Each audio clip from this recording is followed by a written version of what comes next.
Welcome, ladies and gentlemen, to Let's Talk Real Life with Miss Nada Manning. This is 107.5 WECU. Awesome radio. Awesome radio. All right, ladies and gentlemen, thank you for watching the show. We appreciate you guys following us. And those that are new, thank you for dropping by. You see us on GPAT TV. You're in for a treat every time. It's like a buffet. Join us on our platforms on social media at Awesome Radio, Facebook, and Awesome Radio YouTube. And of course, our partner on social media would be a local access channel called GPAT 23. Their Facebook and their YouTube we share with. All right, without further delay, much to get to. Welcome, ladies and gentlemen. Like, share, and subscribe. See us on Wednesdays primarily and also on the radio throughout the week. Ladies and gentlemen, the host of the show, Miss Nada Manning. How are you? Hello. We are back. We are starting with part 2 of this topic, Are Men the Better Parent? And I want to step back a little bit to recap one of the things that we said on the last show about the "that's my child" statement that I made. I wanted some clarity to re-emphasize what I actually meant by that. For those of you who may have misunderstood what I was saying, I was using that term as moms do many times, not all the time, but many times we moms are in a position with our child or children to say, these are my children or this is my child. Now, I want to focus on why I said that. Okay. I said that with in mind that the child may be a child that's mischievous or a child that's have gone out and gotten in trouble 2 or 3 times. This could be the girl or the boy. And mom and dad are at home because now we're talking about, are men the better parent? As we focus on that topic, when I said, this is my child, I'm going to get my child. I want to say, for lack of a better word, when she's making that statement, she may have been, or they as parents, may have been experiencing different behaviors from this same child or from one of their other children. And mom is very quick to say, I'm going to see about my child. Let's go find my daughter. She's out in the street. We don't know where she is. She's in trouble. Or the son may be gotten himself in trouble in the wrong group or the wrong crowd with the wrong boys and gotten himself in trouble. And he may have gone to the extreme of being locked up. Maybe the police might have him on hold or something, on lockdown. And mom is saying, I'm going to get my child, talking to the dad. And the dad is saying, this child has been in trouble more than once or twice. They need to learn a lesson. This child, the daughter or the son, dad is saying they need to learn a lesson. And you need to stop running after them every time they get in trouble. You've already done it 3 or 4 times. The mom is saying, this is my child. I'm going to get my child. This is my child. I'm going to get him or her.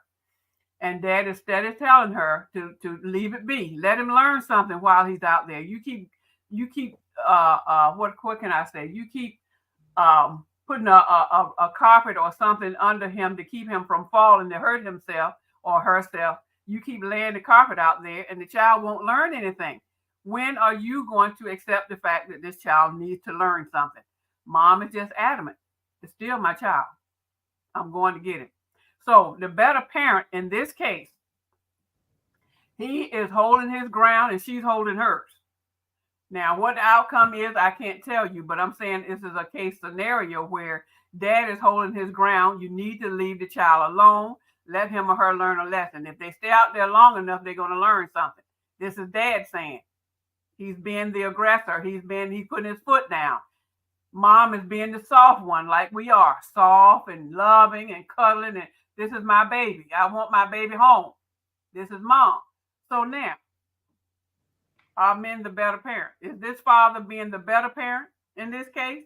Or are they sharing the responsibility? They need to come to a decision because the child is still out there. Well, I'll say it's like you mentioning a couple of things in there. The first one, before I forget, is when she's saying I'm going to go get my child, that's not necessarily separating him from the child. It sounds like just a pronoun, which is another word in place of the child's name. I'm going to get my boy. I'm going to get my Johnny. I'm going to get Johnny. So I see that, but the way you're saying she's expressing it shows the disagreement between her and the father.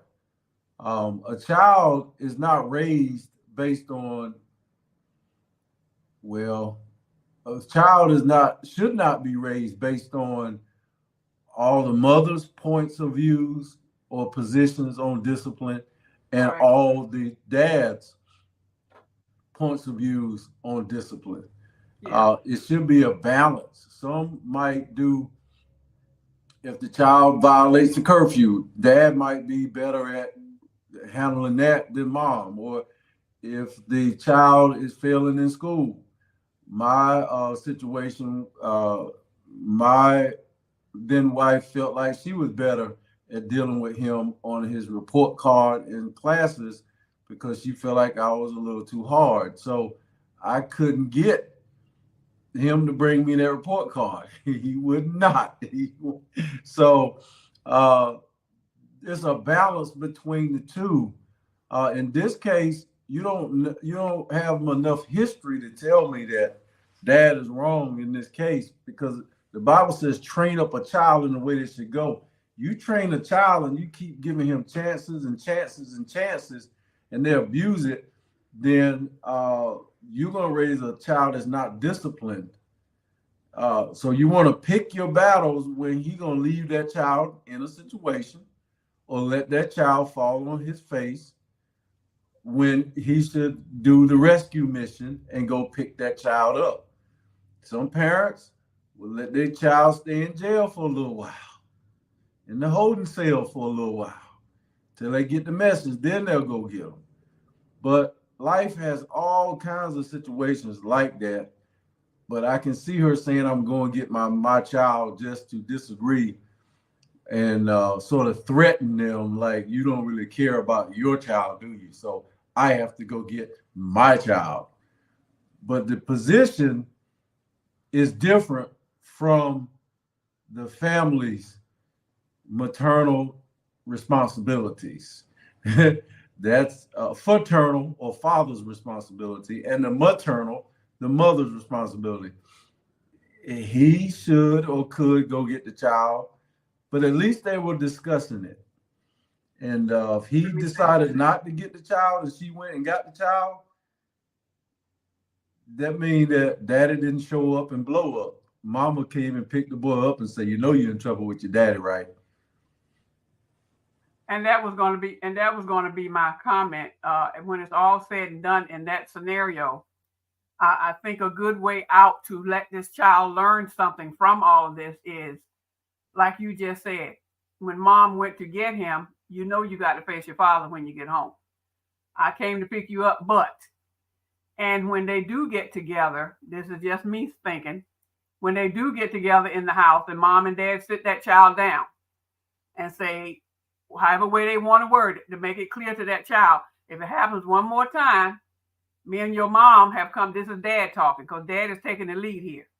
Dad is going to be the better parent. Dad is going to be the one to keep his foot down, because his word is the one that should stand, especially if he's right.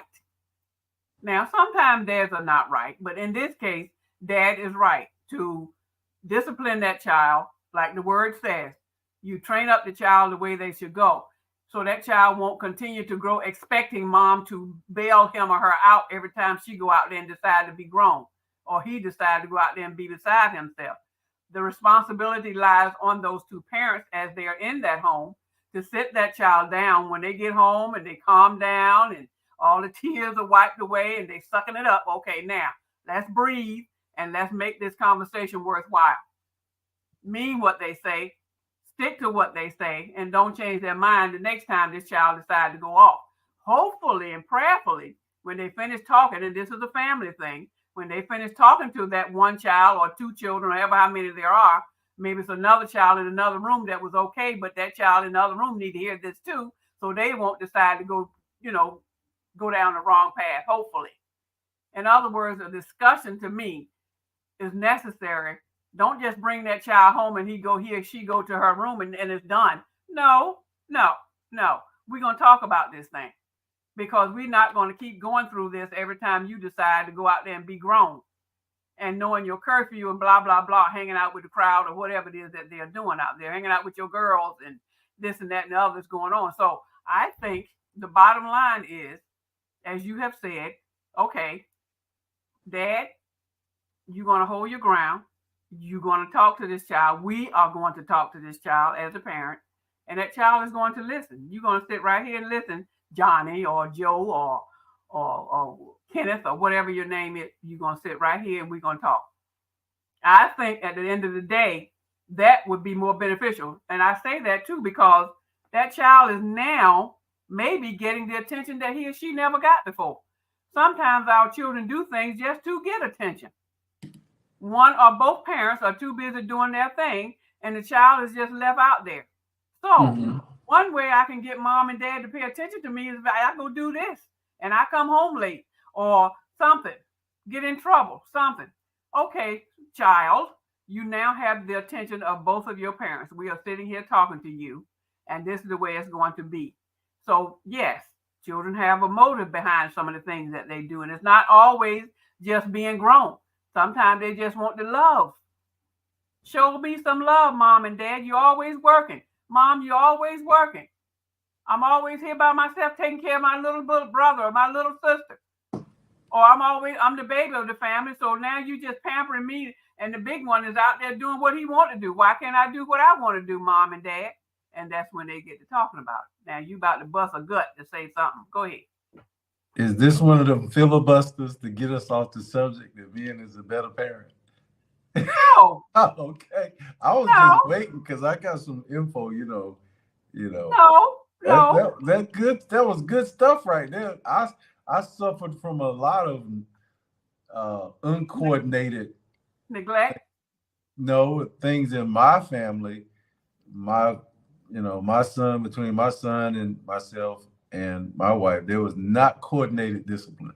So I know what you're talking about right there. I suffered from a lot of that, but I'm also like, okay, we talking about men being a better parent here. You ready?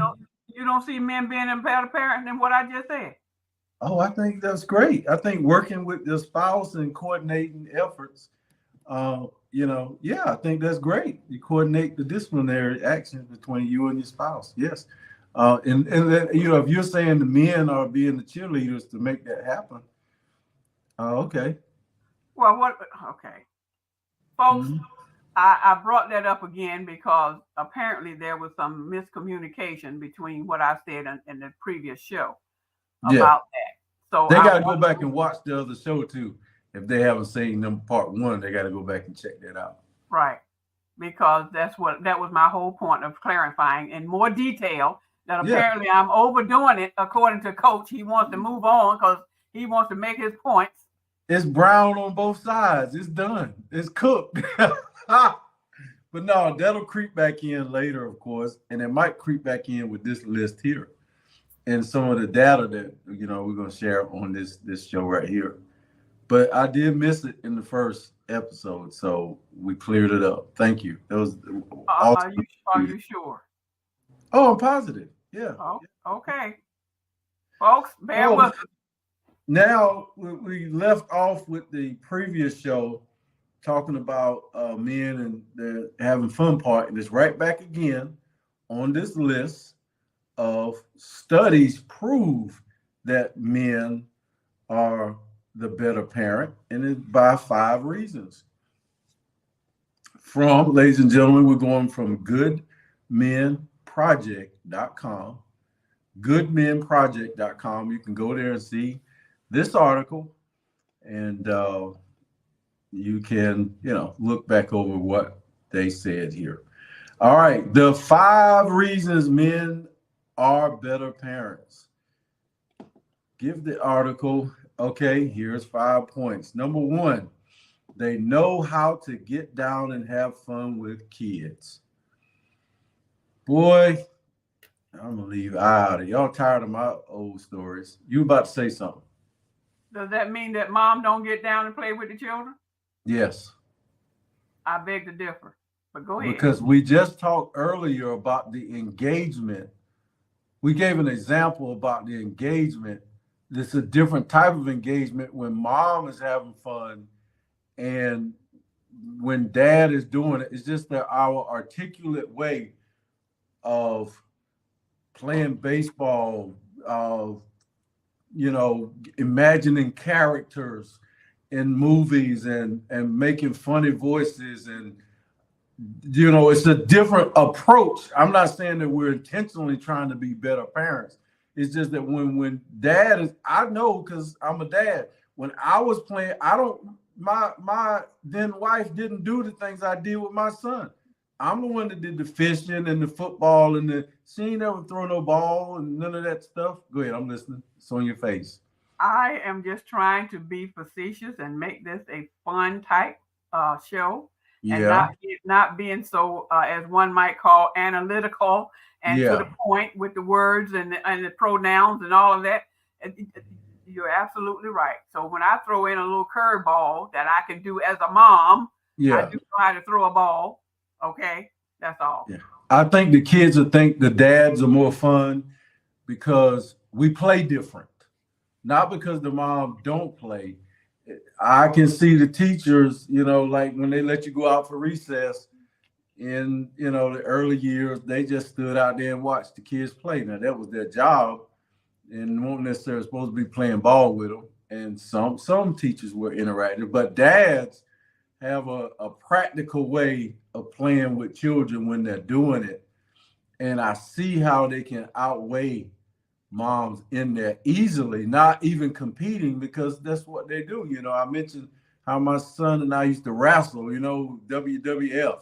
He'd jump on my back and I fall down to the floor and he pin me and I jump up. And, when we go to parks, I'm going to hit 3 parks in one outing. We're going to this park. We're going to do this. We're going to run and play. Then we're going to the next one.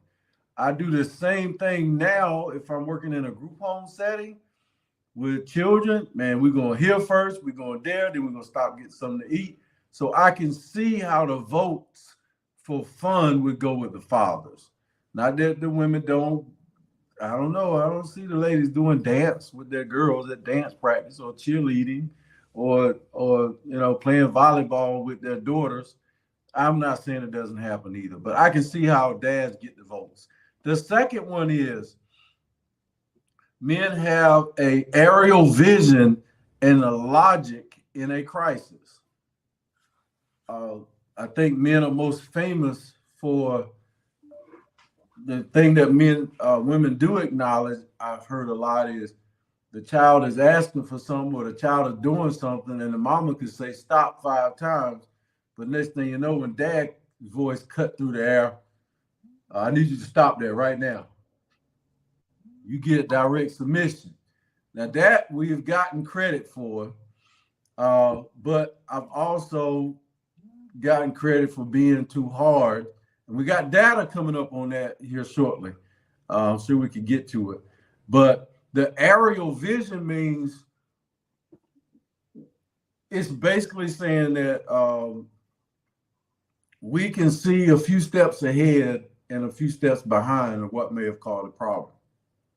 Peripheral vision or aerial, whereas mom might be caught up in the moment. And when she disciplined, what did you do that for? Well, dad might step in and say, because you let him go to the party. That's why he did it. You told him he could have the keys and he didn't have time to be home. So what do you think God's going to do out there with the girls? But you're asking him why he did it? So you see how dad can weaponize his aerial perspective and say, you too soft on him or her. That's why they're doing their own thing. You wouldn't let me get them. So anyways, logic in crisis, men can weaponize that and turn it into arrogance. Yeah. Well, I told them to be home at so and so time, but they called you at 10 o'clock and said they want to finish playing that game, and so they were going to be in by 10:30, and now here's midnight. Kids don't stop playing the game at will. They stop when something earth-shattering happens, like the lights go out or something. They cannot stop playing a video game other than stopping right then. Yeah. If you're bargaining with your child to stop playing a video game, all right, I'm gonna take the trash out when I get finished this last thing right here. There's no difference than stopping that game right there. Even if they playing with kids all over the world, getting shot at, and they're gonna lose 3 lives if they go take the trash out. The next phase of that game that they told you they were gonna stop it will be just as important to them as stopping them. They're going to lose just as much now. So they might as well stop when you say, I need you to go do this. Okay, Mom, I'll do it. There was a guy on TV, YouTube, I saw this a couple of years back. He asked his son to do something while he was playing a video game. And that boy said something, and I don't even have to know the details to tell the story, but it wasn't like, okay, I'm going to do it right away. This dad took that video game, turned his YouTube and went live, took that video game outside and put it on some kind of pile and set it on fire. And that boy was standing there like, oh my God, my video game. Oh.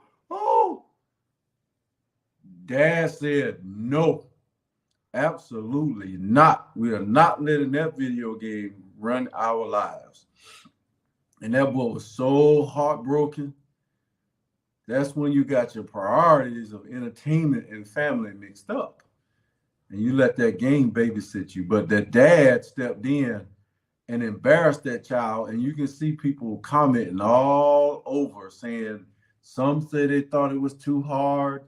Some say he should have did it in another way. But that's a disobedience that will lead your child's life to be a undisciplined child. And they will pay because their son is going to do the same thing to them. The purpose of destroying the video game is because the child did not manage it well. He put that video game over his father's demands. His dad wanted him to go take out the trash or complete a chore. His dad told him to go do something. He said, oh, I do it when I finish this game. And it's obvious that that's not the first time that had been done. Right. Okay. And when he got the video game, if his dad is that hard or that strict, his dad probably told him, now you're not gonna sit in that room and play that game hours and hours and hours, right, and not clean your room and not do your homework and so I'm sure that wasn't the first time you just go get it and burn the game up, in front of that child as if he's committed murder or something. But what I'll say is that logic in crisis has its extremes. And they say dads have a logic in crisis. Okay, interpret that, y'all, the way you want. The third one is they don't lose it like we do. So this is from a woman's perspective. They said dads don't lose it like we do.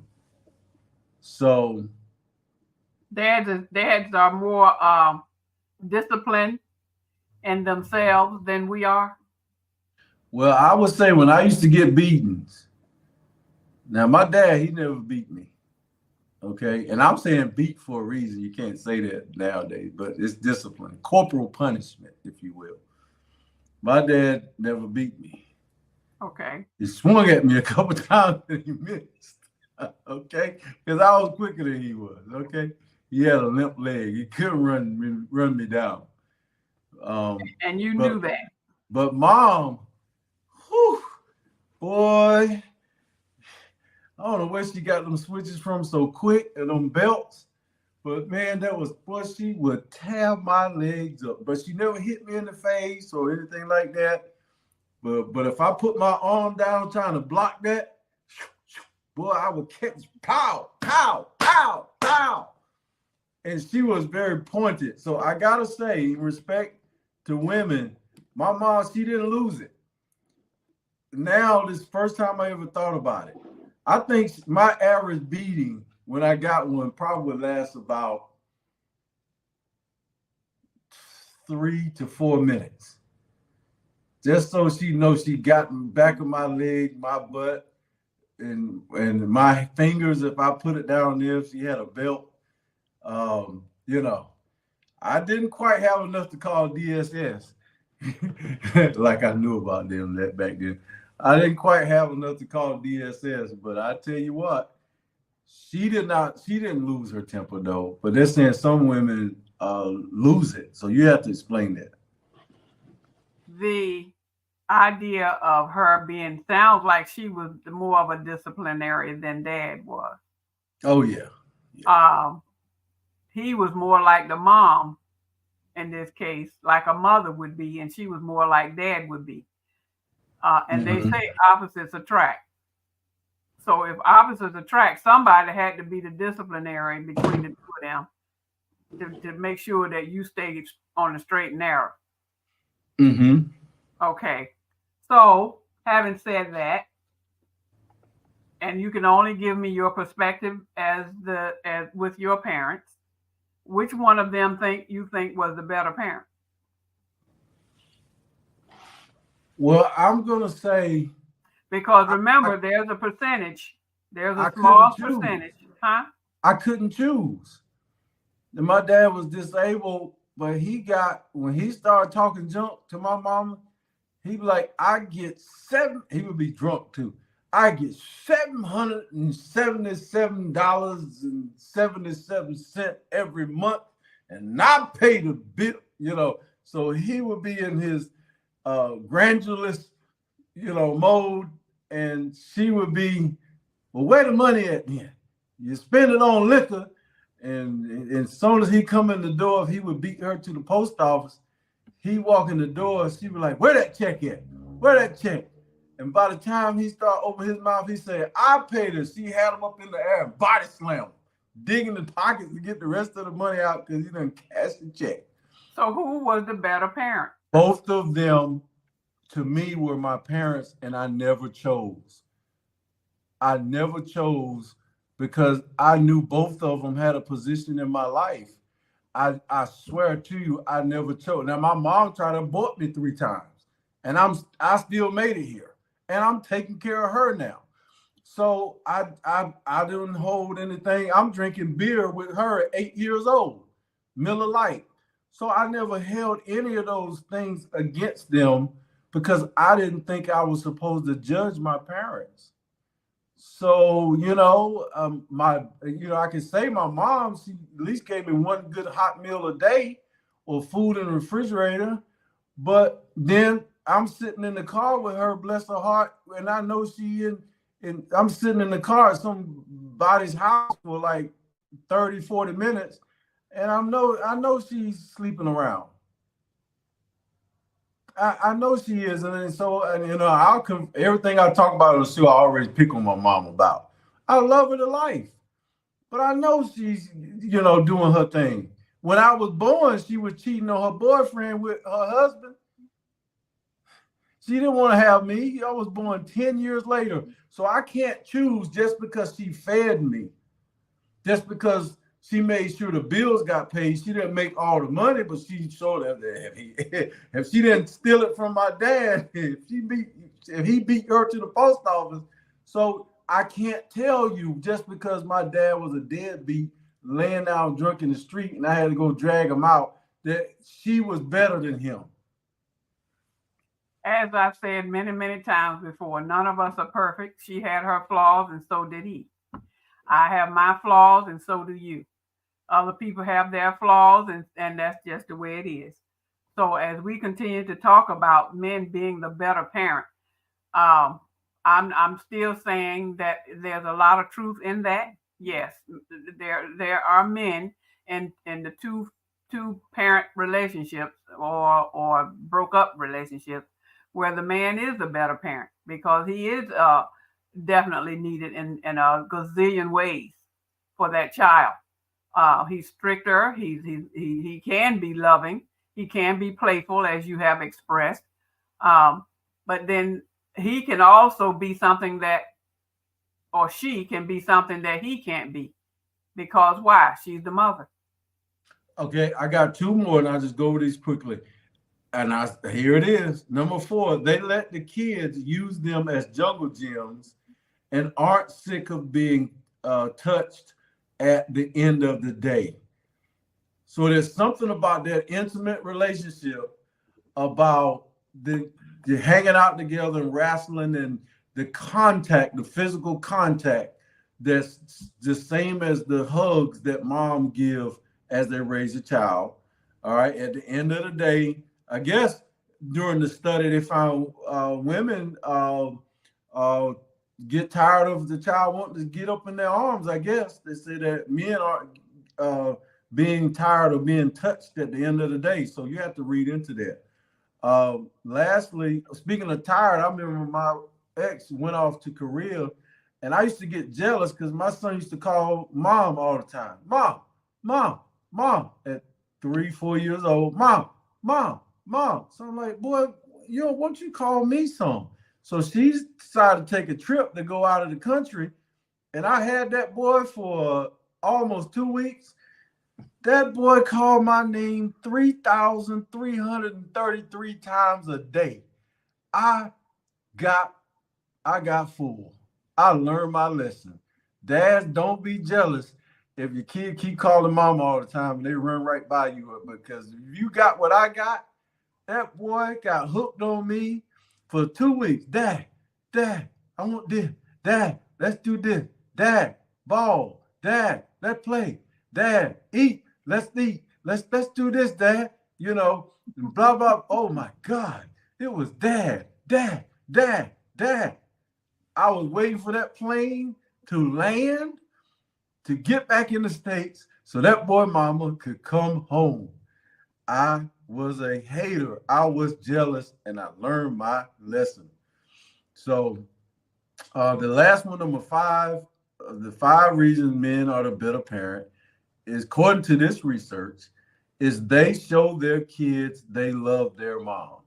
So when we're getting it done, when we're doing it, when we're doing what we do and letting God come through us, we are giving a woman all the recognition she needs to have status in the way that this thing is being the ministry of raising children.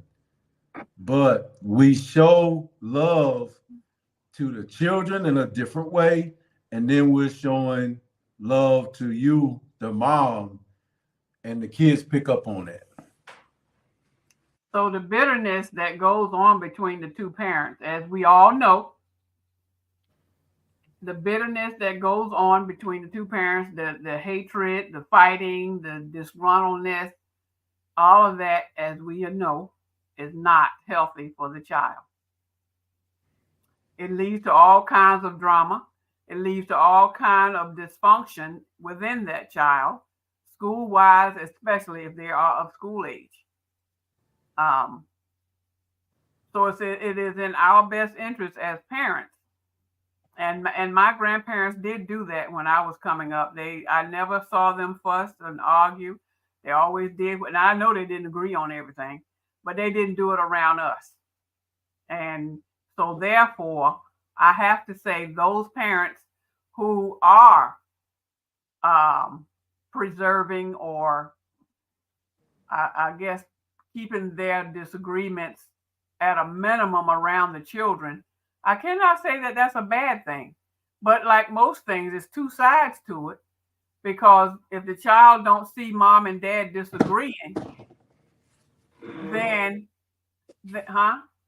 Oh, I didn't say anything. Go ahead. If the child don't experience that disagreement, then the child may grow up thinking that everybody's going to get along. That everybody, you know, especially mom and dad, that people just don't argue. That they, you know, so I guess it's two sides to the story.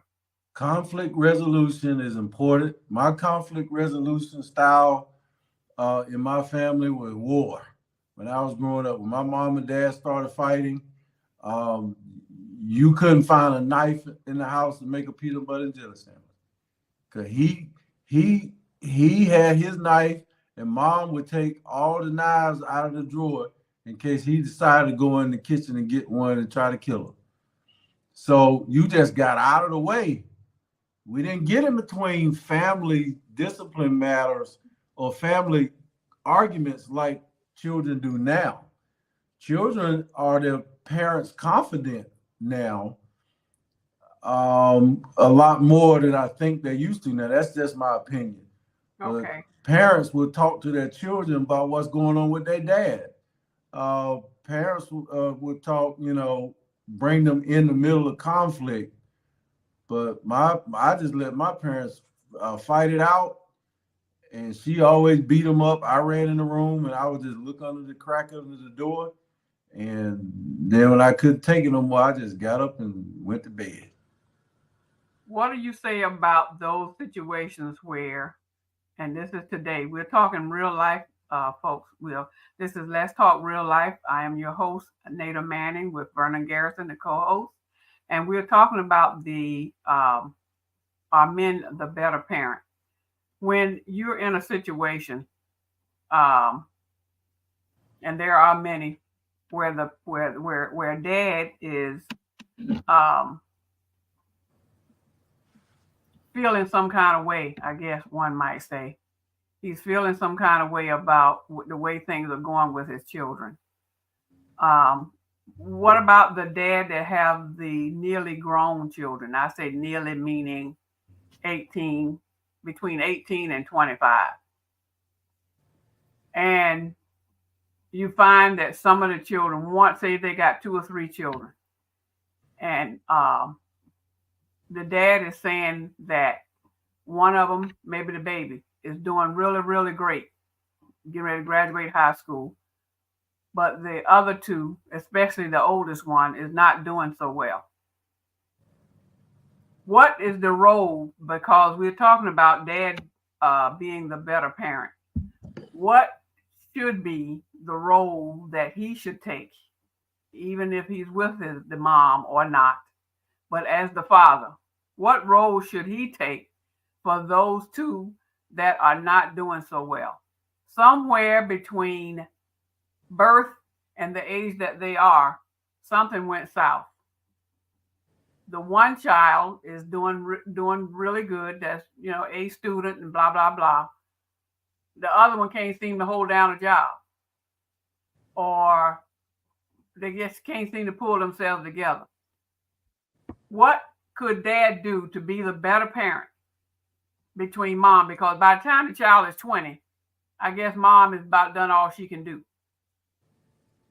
What would be the dad's role there in that instance to make or break that child that can't seem to pull him or herself together? They're not focused.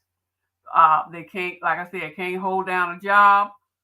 They're always coming back home. They leave home for a while and come back home, and just not very functional as a 20-year-old should be.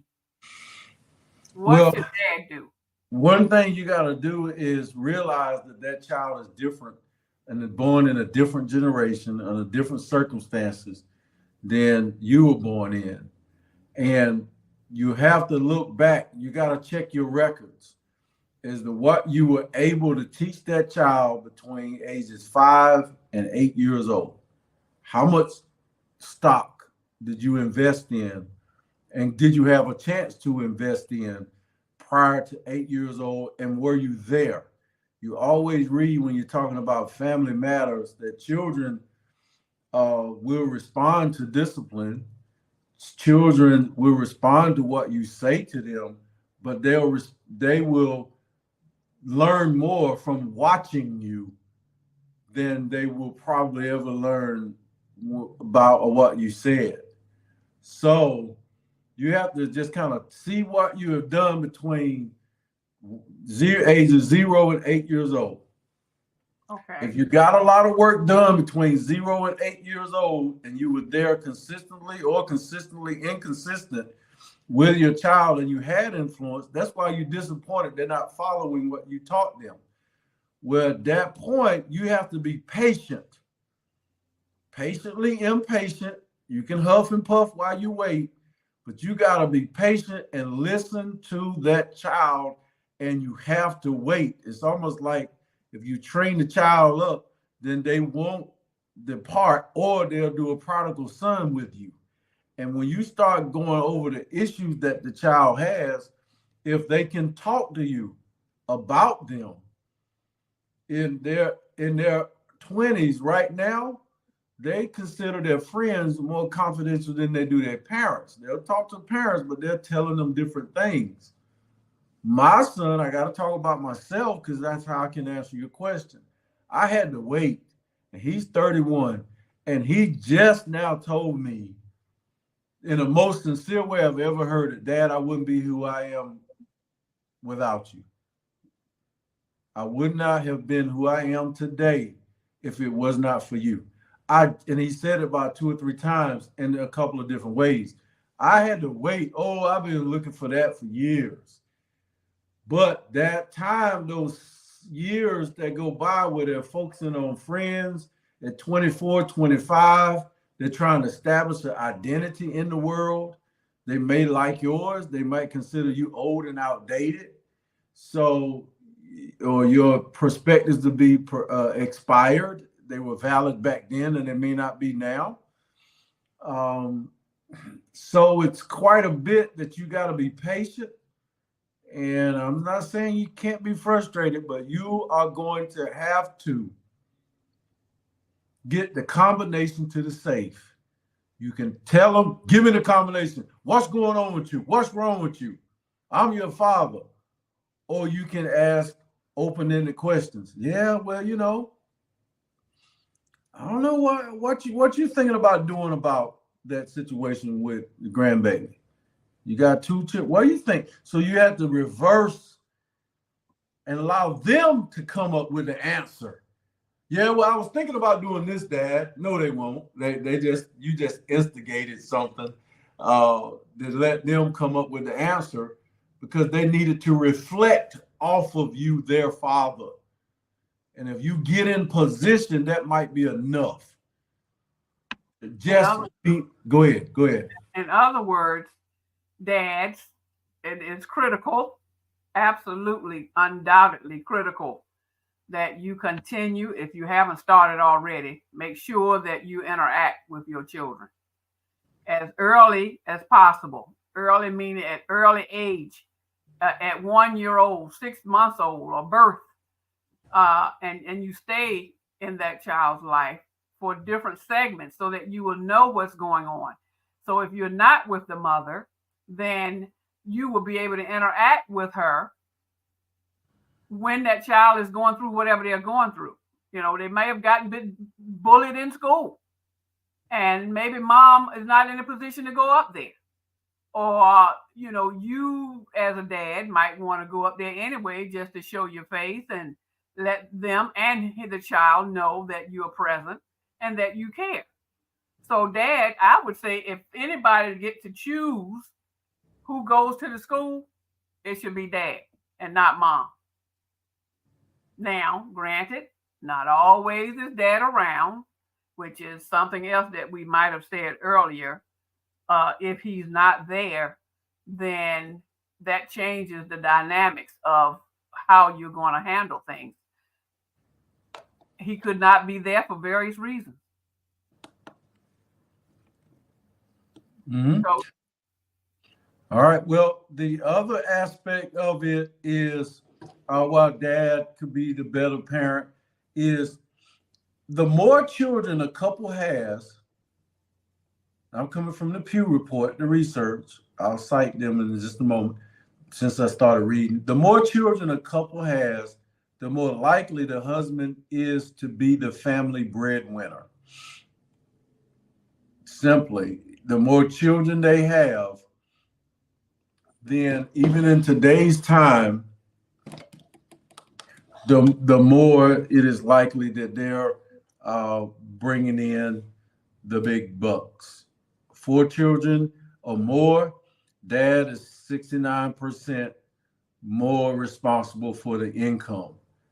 And it goes all the way down to 1 child, 54% of the families, still the dad is the breadwinner. Now, I'm sure that aspect of the children and families don't include single parent moms. And I can hear them screaming, well, I'm the mama and the dad. I'm bringing in money here. There ain't no guy or father or distant dad bringing in any money into this house. So we're not talking about you right now. Don't sit down, especially with that moment. But no. When you hear, and I believe you had to take a break, Coach, but when when you hear that what you just said about the being the daddy and the mama, many times we get the impression that or get labeled as being the strong, independent mom or woman. Well, if we're going to look at it that way, we put ourselves in a position where people will think that of us. And we would think that because why? When we're in that position and unwillingly to become who we really don't want to become, it's called survival. And we're in a position where there is no dad around, and it causes a lot of extra work for the mom. And we sometimes are put in that position. Sometimes it's not on our own accord. Stuff happens. We're talking real life here. And when real life kicks in, we want to continue to survive to the point where other people will look at us and say that you are a strong, independent woman. And it can be the same thing for the man. He can be strong and independent too because he's a single dad, that the mom is not around. It can be twofold. It's not always going to be where the mom is in her position, but dads are sometimes put in the position as well that mom is for whatever reason not in the picture with the children. She could be deceased. Okay. She could be living a different lifestyle that's unbecoming to being a good parent, a good mom. So we want to keep in mind that dads are many times put in a position where they can be the better parent. They are the breadwinner, yes, like Coach just mentioned, the better parent, but they are also the parent that's going to be the disciplinary to the point of filling in for mom. And it's a hard job to do that. Help is available for those situations of helping the single parent. There's always public assistance and finances and child care.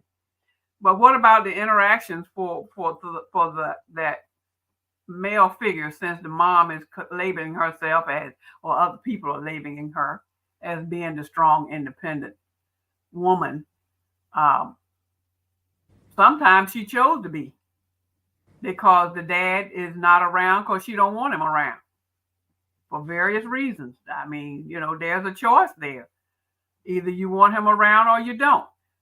Sometimes he wants to be around, but things that's not falling in place like they once did when the child was conceived.